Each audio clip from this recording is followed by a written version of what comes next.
just outside the charred ruins of Hong Kong's Wong Fuk Court apartment complex, signs urging people to vote. The city is holding a legislative election this weekend, just days after tragedy struck. Last week, flames tore through Wong Fuk's tower blocks, killing at least 156 people, making it Hong Kong's deadliest fire in decades. And mourners are still placing fresh tributes near the complex's blackened shells. Still, the territory is pressing on with the vote, even promising to escort survivors of the fire to polling places. For some Hong Kongers, it's too soon. Honestly, it's infuriating. I think it lacks respect, and there are so many things we want to say, but of course, I think this has been a very tough week for the entire Hong Kong population. Everyone is still mourning. Some are even calling for Hong Kong's chief executive to resign over the disaster. 肯定是要延后的事情嘛。然后我觉得出了这么多的事情，李家超他还能再坐这个位置吗？他只能下去的了。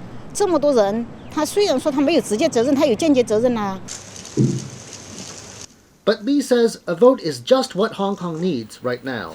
It's also a way to maintain social stability and strongly support post-disaster reconstruction efforts.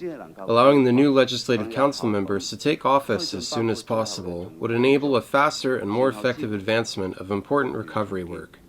But even if the election happens on schedule, it's unclear how big a mandate the winners will have. 2019 pro-democracy protests triggered major changes to electoral rules. The number of directly elected candidates has shrunk, and only pro-Beijing politicians can run. Many pan-Democrat voters, once more than half of the electorate, have simply stopped going to the polls. And some observers say the fire might turn off even more voters. And if it's lower, that would reflect the anger, resentment, people thinking, well, you know, I mean, why did this happen? That's the question. It isn't the immediate shell shock of what do we do now.